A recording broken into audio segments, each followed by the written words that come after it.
Vous écoutez l'émission du matin la plus dynamique de la région avec Samuel Poulin à Passion FM.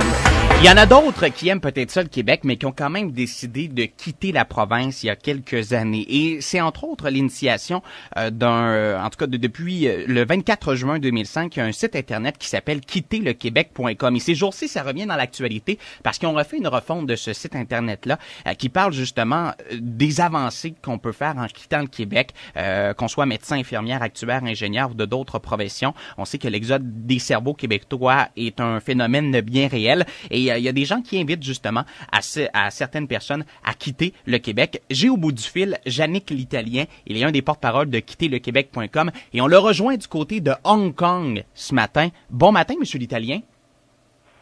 Bonsoir, Samuel. Ça va bien? Ça va très bien vous-même. Ah, toujours. Je voudrais juste apporter une petite correction. Allez-y. En fait, on n'incite pas les gens à quitter comme tel. C'est en fait une alternative qu'on propose aux gens d'explorer. C'est sûr que c'est pas donné à tout le monde. C'est sûr que on aime le Québec autant que n'importe qui. Donc, je voulais juste clarifier là, parce que je vous ai entendu parler de ça un peu avant la pause, etc. On n'est pas en train de dire vider le Québec au PC. C'est vraiment une alternative peut-être qu'on propose aux gens qui y ont déjà pensé, voir s'ils veulent l'explorer un peu plus. Il en reste pas moins que votre site Internet est alléchant à quitter le Québec de la façon dont vous le présentez. J'aimerais ça, tout d'abord, avant qu'on parle de vous, d'abord et avant tout de votre histoire à vous. Vous êtes du côté de Hong Kong. Dites-moi, il est quelle heure présentement à Hong Kong?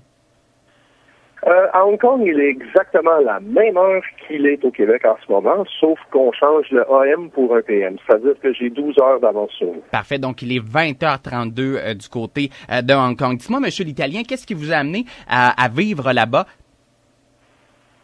Ce qui m'a amené à vivre là-bas, en fait, j'ai souvent vécu dans d'autres pays lorsque j'étais plus jeune, notamment en Haïti, en Algérie.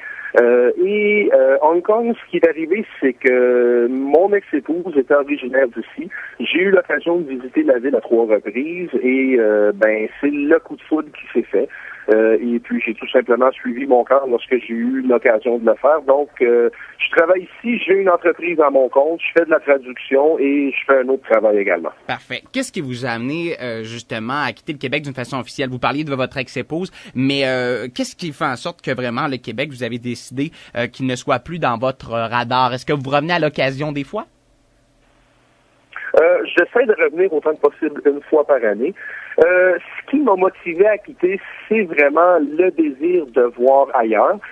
Mais une chose étrange se produit, c'est que lorsque quelqu'un quitte le Québec, lorsque quelqu'un voit le Québec de l'extérieur, voit les taxes qui sont imposées, puis si vous avez voyagé, puis plusieurs personnes, j'en suis sûr, seront d'accord avec moi, quand on vient au Québec, c'est un peu comme le jour de la marmotte. C'est-à-dire que c'est toujours les mêmes histoires de souveraineté, c'est toujours les mêmes histoires de quelque chose en grève.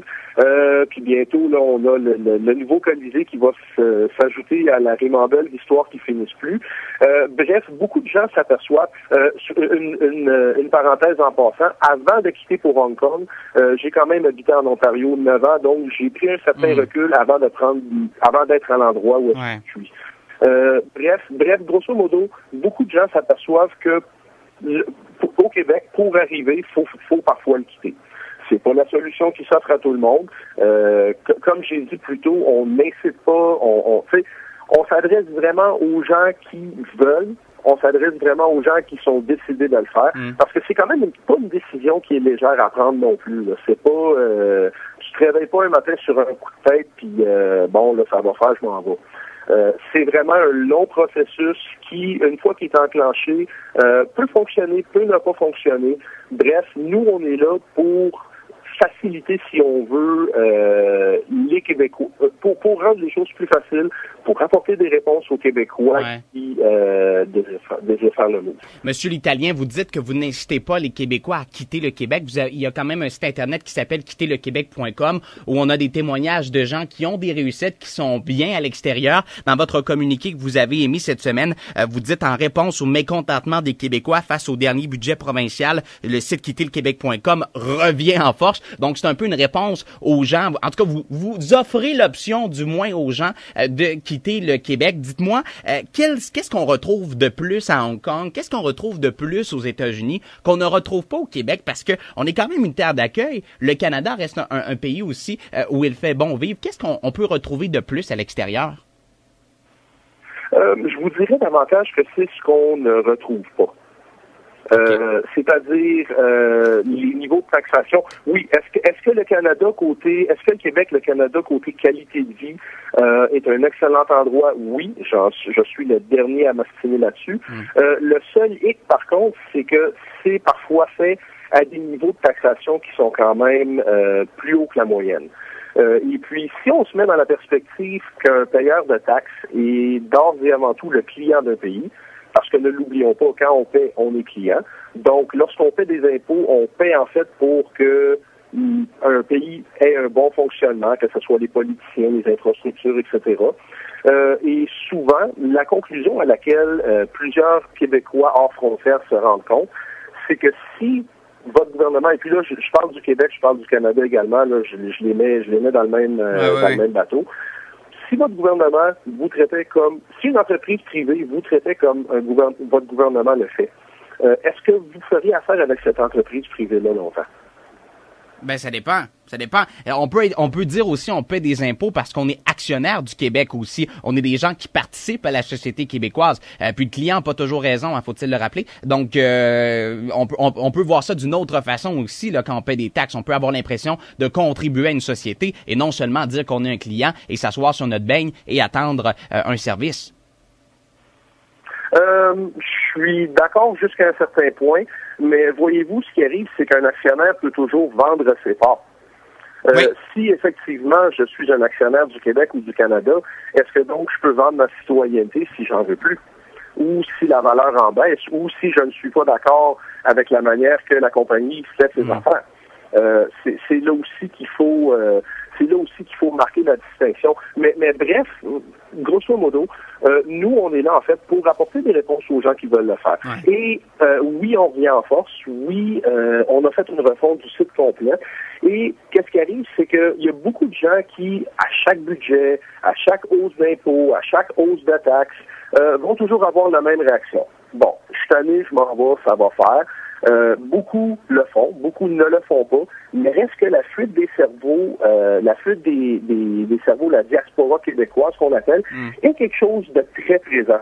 Et c'est pas quelque chose de nouveau non plus. Je veux dire, on n'a qu'à penser, si vous allez vous promener au Vermont, si vous allez vous promener au New Hampshire, si vous vous promenez à beaucoup d'endroits dans la Nouvelle-Angleterre, vous regardez les boîtes aux lettres sur le bord des rues, c'est des noms en français, c'est des noms québécois. Je veux dire, à part que maintenant, apporter des réponses aux gens qui veulent s'en aller, c'est sur Internet, et puis que plutôt qu'être simplement la Nouvelle-Angleterre ou simplement les États avoisinants, maintenant, en fait, c'est pas mal le monde au complet. Il y a des Québécois pas mal partout ici. Il y en a quelques-uns à Hong Kong. On est une petite communauté. Il y a un regroupement de Québécois en Australie. En France, j'en parle même pas. Il y en a des tonnes. Ah ouais. On n'a qu'à penser à la Floride. Bref, c'est rien de nouveau côté histoire. Donc, c'est quelque chose de cyclique. Est-ce que quitter le Québec, c'est aussi seulement une question d'argent? Parce que on le sait, il y a un exode des cerveaux. Un médecin en Géorgie, par exemple, gagne plus cher qu'un médecin au Québec et parfois leurs conditions de travail sont mieux. Ils n'ont pas besoin de voir le même nombre de clients par jour qu'au Québec. Est-ce que c'est seulement une question d'argent ou c'est aussi de se dire, OK, oui, au Québec, on va payer plus cher d'impôts ou on va être plus taxé, là, ça dépend. Mais en même temps, on va avoir une meilleure qualité de vie. Nos enfants vont vivre avec une mentalité qui est québécoise, vont avoir de bonnes écoles, vont parler français, vont avoir une ouverture sur le monde parce que vivre au Québec, ça n'empêche pas de voyager non plus. Est-ce que c'est seulement une question d'argent, le fait qu'on quitte un pays? Je vous dirais que les raisons pour lesquelles on quitte un pays sont propres à tous et chacun. Si c'était aussi facile que de simplifier à chaque individu puis de mettre tout le monde dans le même bateau, la question ne se poserait pas. Est-ce que moi personnellement, j'ai trouvé mon perfect fit, si on veut, à Hong Kong. C'est un endroit où j'adore vivre, c'est un endroit où j'adore la culture, la bouffe, etc. Mais par contre, ça veut pas dire que tous les Québécois qui veulent s'en aller peuvent venir à Hong Kong, tout comme tous les médecins n'iront pas en Géorgie, au Texas, etc.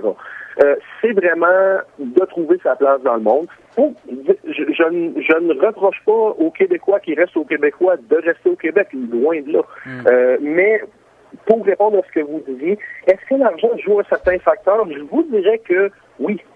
Oui.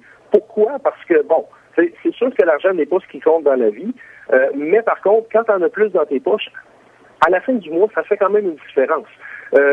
Pour ce qui s'agit des enfants scolarisés ou éduqués en français, encore là, c'est quelque chose où je pense à ma collègue Julie qui administre le site avec moi, qui elle est basée à Houston au Texas. Elle parle aussi français que moi. Ses enfants sont nés aux États-Unis, parlent parfaitement français. Aussitôt que le cadre de la porte est passé dans la maison, c'est uniquement français. Aussitôt que ça sort dehors, c'est en anglais. Moi, comme tel, je suis bilingue depuis l'âge de 4 ans. C'est perdre sa culture et, selon moi, quelque chose qui est une relique du passé. C'est-à-dire que c'est quelque chose que les curés faisaient, que les curés disaient pour garder leurs ouailles en ligne avec le fait, parce que ne l'oublions pas, entre la conquête anglaise et puis la Révolution tranquille, le début, le refus global, etc., il y avait une grosse période où la culture québécoise se refermait sur elle-même. Donc, est-ce que parce que tu apprends une autre langue, tu vas être assimilé? Est-ce que parce que tu apprends l'anglais, tu vas être assimilé? Non. On est nord-américain, on est plus apparenté aux nord-américains qu'aux francophones. Moi, je vous dirais, je parle 4 langues. J'en ai pas perdu une ou l'autre pour autant, même que j'en apprends 2 autres en ce moment. Ouais. Et puis, comme vous pouvez le constater, je pense pas que mon français soit... je crois pas être sur le bord d'être assimilé par les Chinois d'ici peu, là. Non, absolument, absolument. L'ouverture sur le monde n'empêche pas de renier tout ce qu'on a acquis. Vous avez entièrement raison. Dites-moi, votre site internet quitterlequebec.com, qu'est-ce que vous souhaitez communiquer davantage, les outils que vous souhaitez mettre sur ce site internet-là? Grosso modo, on est là pour apporter des réponses aux gens qui veulent quitter. On est également un espèce de point de repère pour les gens qui sont déjà partis. Si vous lisez les témoignages, il y en a, je passe au travers des témoignages encore une fois pour me rappeler là, finalement, parce qu'il y en a quand même beaucoup, il y en a je pense au-dessus de 600. Il y avait des gens qui disent moi je suis en Australie depuis 3 ans, je tripe au bout, j'ai du fun, etc. Mais ces personnes-là, bon, si par exemple vous, ça vous intéresse, ne serait-ce qu'aller étudier en Australie ou aller y travailler, puis on parle pas encore là de définitivement, ça peut être temporairement, ben vous voulez contacter ces gens-là en Australie, c'est possible de le faire via le réseau social qui est intégré au site. Avoir des réponses, obtenir des réponses, c'est possible de le faire via le wiki qui est intégré au site. Si vous êtes également quelqu'un qui vit outre-mer, par exemple, je sais pas, moi, vous vivez en Belgique, le wiki comme tel, vous pouvez vous inscrire, vous pouvez créer une page dans le wiki qui fournit des réponses aux Québécois qui souhaitent y aller. C'est-à-dire, pour travailler là, qu'est-ce que ça prend, quel genre de visa, à quoi faut vous attendre au niveau coût de la vie, est-ce que la bouffe coûte plus cher, moins cher, qu'est-ce que les loyers, bref, toutes des informations qu'un Québécois souhaitant aller quelque part, je vous dirais pas en vacances, mais plus sur une base permanente ou semi-permanente, peut se poser comme question. Absolument. Ben, en tout cas, très intéressant vos propos que vous avez tenus ce matin. Et votre site internet, c'est très simple, quitterlequebec.com, où on peut avoir davantage d'informations. Merci beaucoup, Monsieur l'Italien. Ça me fait plaisir. D'avoir pris du temps de Hong Kong ce soir, parce que vous, il est 20h43. Donc, merci d'avoir pris du temps. Et est-ce qu'un jour, vous pensez revenir éventuellement vivre au Québec? Faut jamais dire jamais. Mais je vous dirais que en ce moment, quel temps vous avez dit qu'il fait en ce moment? Il fait exactement moins 10 degrés. OK, ben je vous dirais qu'on a 30 degrés de différence en ce moment. Okay. Je vais y penser quand même. C'est bon, c'est très bien. Quitterlequebec.com pour plus d'informations. Merci beaucoup, Monsieur l'Italien. Ça me fait plaisir. Bonne soirée, au revoir.